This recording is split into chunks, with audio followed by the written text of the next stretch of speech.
लावलं तर नहीं। Good morning student, no no no, today's afternoon हो गई है ना, टुडेज आफ्टरनून हो गई तो गुड आफ्टरनून, शुभ दोपहर, सुप्रभात बोलते हैं ना उस तरह। तो आप बोलते होंगे मैडम ने कि क्या वेजिटेबल्स, फ्रूट्स और ये खाना, मतलब उस पर पिक्चर कैमरा रखा है और मतलब मैडम को क्या कहना है यह हमको दिखाकर। तो देखो, यह सब हमारी दिनचर्या में खाने की चीज़ें हैं।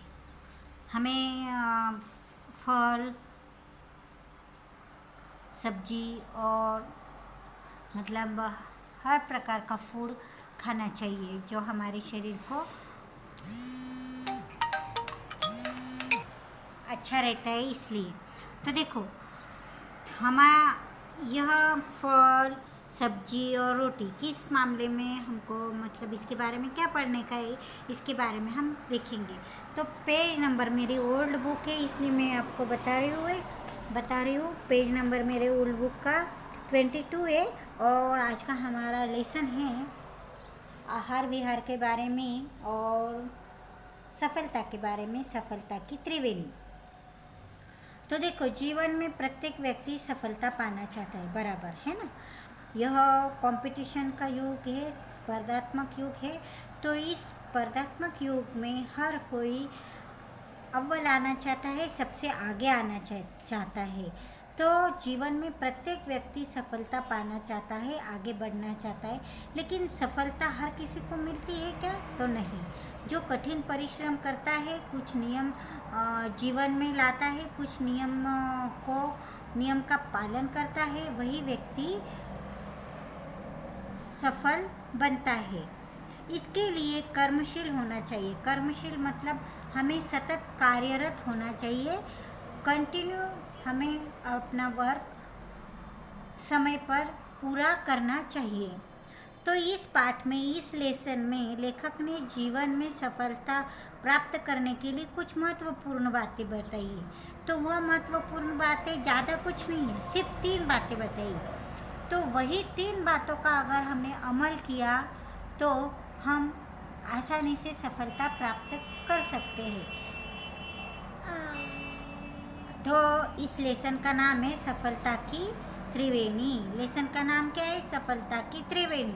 त्रिवेणी मतलब हमने अभी तुम्हारे छोटे भाई बहन हो गए या फिर तुम्हारी सेकेंड की बुक हो गया, हमारी प्र की, त्र से त्रय।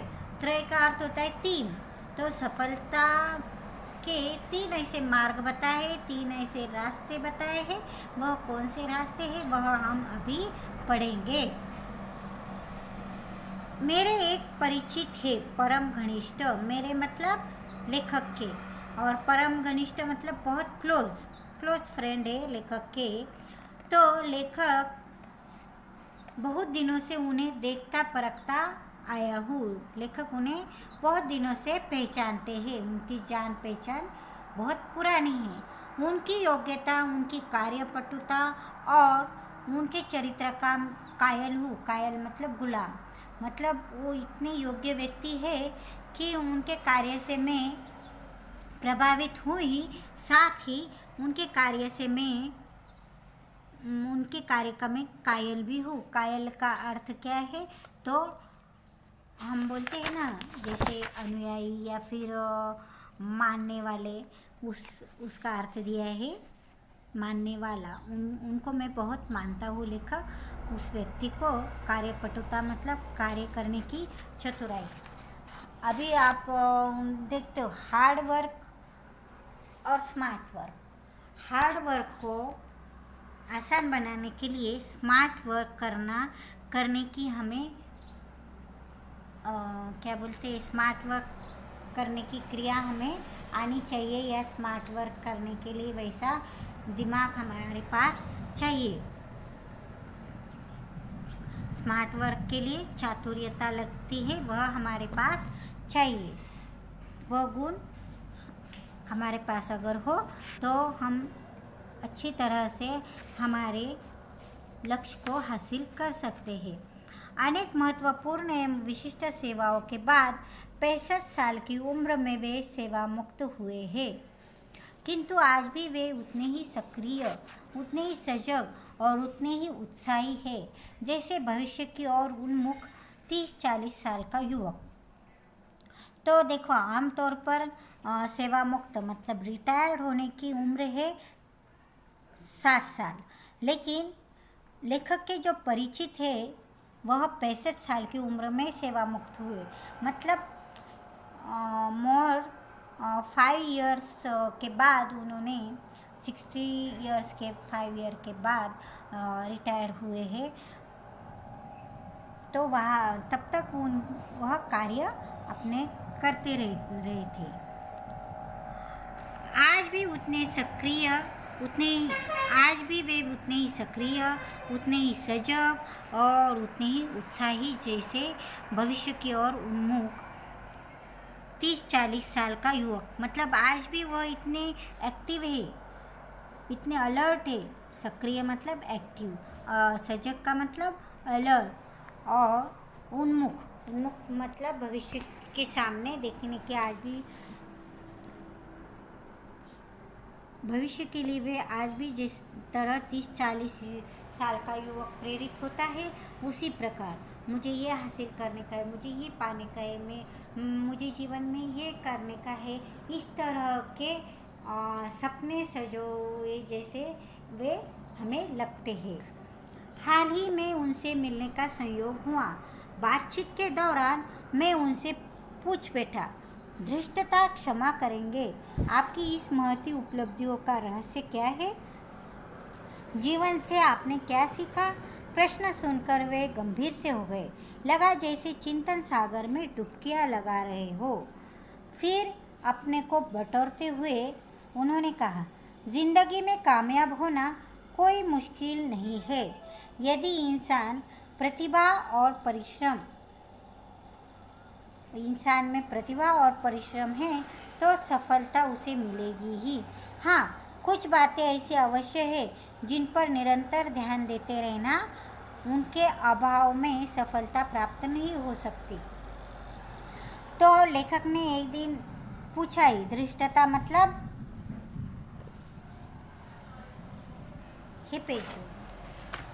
इस पेज पर देखेंगे, धृष्टता का अर्थ है ढिठाई।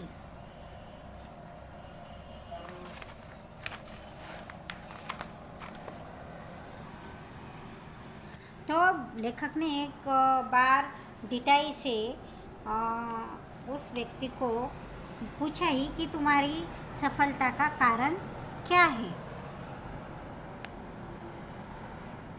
तो उन्होंने क्या जवाब दिया? गंभीर से हो गए और चिंतन सागर में डुबकियां लगाते हुए वे अपने को बटोरते हुए, जिंदगी में कामयाब होना कोई मुश्किल बात नहीं। यदि इंसान में प्रतिभा और परिश्रम करने की चाह हो तो वह ज़रूर सफलता प्राप्त कर सकता है, और कुछ भी कार्य करने के लिए उसमें कंटिन्यूटी चाहिए, मतलब निरंतरता चाहिए। मैं लेखक की जानने की इच्छा बढ़ी, वे कौन सी बातें हैं? लेखक ने विनम्रतापूर्वक पूछा, और फिर अनुभव सागर में चुने हुए मोतियों से भरी उनकी पिटारी जो खुली तो मोती पर मोती बिखरते रहे, इतने कि संभालना भी मुश्किल हो गया। तो वे इतनी अच्छी बातें बता रहे थे, इतने अच्छे नियम बता रहे थे, उन पर अमल करते हुए हम किस तरह हमारे लक्ष्य को प्राप्त कर सकते हैं, इसकी वे हमें जानकारी दे रहे थे। उनमें से 3 बातें आज मन में रहकर उभर रही है। तो उन्होंने बहुत सारा बताया, लेकिन लेखक के मन को वो 3 बातें भा गई, मतलब पसंद आ गई। उन्होंने कहा था, जीवन के किसी भी क्षेत्र में सफल होने के लिए जो मूल आधार है वह है स्वास्थ्य, यानी तंदुरुस्ती। इसी पर सारी क्षमता, सारी सफलता निर्भर करती है। कोई कितना भी मेधावी क्यों न हो, यदि स्वास्थ्य के साथ न दिया तो प्रतिभा संपन्न होते हुए भी वह विशिष्ट नहीं बन पाएगा। मामूली प्रतिभा का स्वस्थ और सबल आदमी उससे कहीं अधिक महत्वपूर्ण कार्य कर सकेगा। अगर हम तंदुरुस्त ना हुए, हम हमेशा बीमार रहे, तो हम कितने भी मतलब मेधावी मतलब कितने भी होशियार क्यों न रहे, तो हम सफलता प्राप्त नहीं कर सकेंगे अगर हम तंदुरुस्त ना हो तो। मैंने पूछा तो स्वास्थ्य उत्तम कैसे रहे? बस थोड़ी सावधानी बरते, स्वास्थ्य ठीक ही रहेगा। स्वास्थ्य ठीक ही रहेगा। स्वास्थ्य ने साथ न दी। उन्होंने छूटते ही उत्तर दिया, आहार विहार में संतुलन और नियमित व्यायाम। स्वास्थ्य के साथ हमें स्वास्थ्य के लिए हमें आहार विहार मतलब भोजन की तरफ ध्यान देना, और वह भी भोजन संतुलित भोजन होना चाहिए। और भोजन के साथ साथ हमारे जो दिन भर के जो कार्य रहते उसके साथ साथ हमें सुबह की ताज़ी हवा में व्यायाम करना ज़रूरी है। आहार उचित समय पर, उचित ढंग का, उचित मात्रा में हो तो भूख लगे तभी खाए, किंतु सच्ची भूख, झूठी भूख नहीं। जब सचमुच हमारे पेट को भोजन की ज़रूरत हो, भूख लगी हो, भूख नहीं लगी हो और खाना ठूसा जाए, यह बराबर नहीं है। हमें भूख लगने पर ही खाना खाना चाहिए।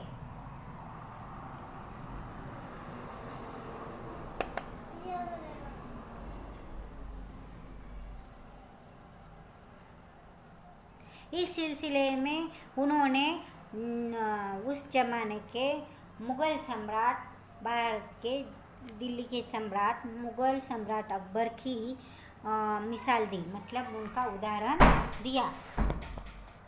अकबर 24 घंटे में केवल एक बार भरपेट भोजन करते थे, और तभी भोजन करते थे जब उन्हें सच्ची भूख लगती थी। उनकी फुर्ती, उनकी सक्रियता, बहुत कुछ इसी आदत के कारण थी। प्रायः हम निश्चित समय पर खाने बैठ जाते हैं, बिना यह सोचे कि शरीर को उस समय खाने की ज़रूरत है या नहीं। यदि हम भूख और भोजन का संबंध अच्छी तरह से समझ लें तो हमारे स्वास्थ्य की समस्या बहुत कुछ हल हो जाएगी। अपनी आदतों को भी हम यथासंभव अच्छी रखेंगे। सोने जागने का हमें नित्य कर्म होना चाहिए। सोने का मतलब सोने के लिए उचित समय और जागने के लिए एक उचित समय हमने रखना चाहिए, और उसमें सातत्यता होनी चाहिए। वह होता है नित्यक्रम, मतलब नियम से। सांसारिक सुखों का उपभोग करें, किंतु संतुलन खोकर नहीं। आहार विहार, सांसारिक सुख मतलब जो मनोरंजन के ये हो माध्यम, उनका हमने उपभोग करना चाहिए। लेकिन ज़्यादा करने पर, अगर हमने ज़्यादा मोबाइल देखा, ज़्यादा टीवी देखी और उसका प्रमाण हमने बढ़ाया, तो उसका परिणाम उल्टा ही होता है। इसीलिए संतुलन ना खोकर हमें सांसारिक सुखों का उपभोग लेना चाहिए। आहार विहार बिगाड़ देने से ही रोग होते हैं, और उनको ठीक रखने से रोग स्वयं दूर हो जाते हैं।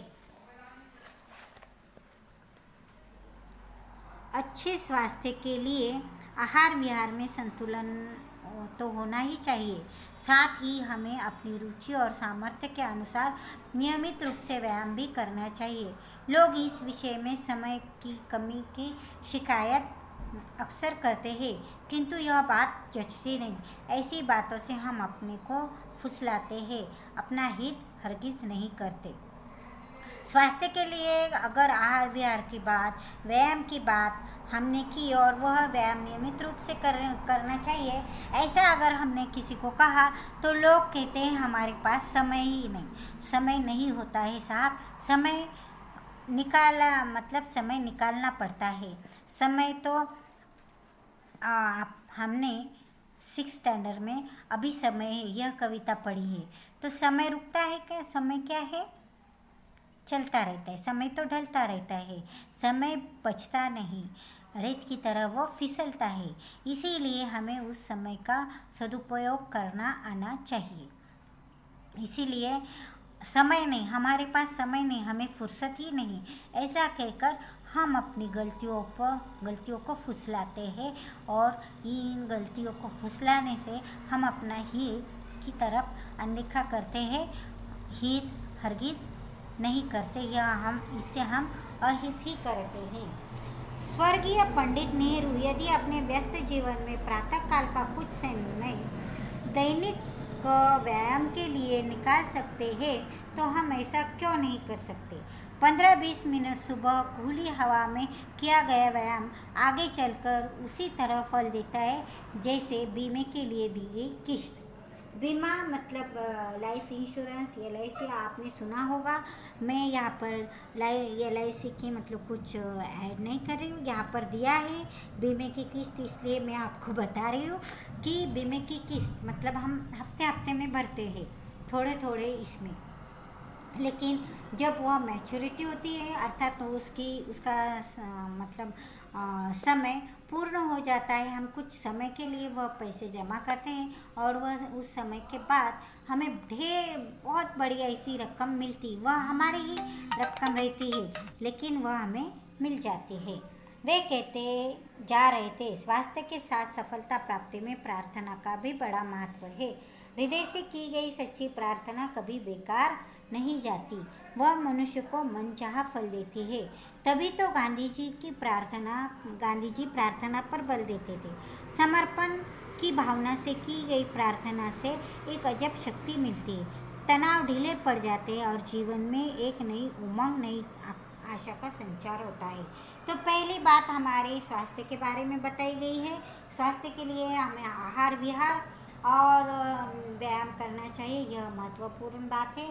दूसरी बात है, हमें प्रार्थना दूसरों के लिए करनी चाहिए, खुद के लिए नहीं। अगर हम दूसरों की भलाई के लिए हमारा जीवन अगर हमने खर्च किया, हमारा जीवन अगर हमने व्यतीत किया, तो अपने आप हम दूसरों की भलाई करते करते हमारी भलाई अपने आप हो जाती है।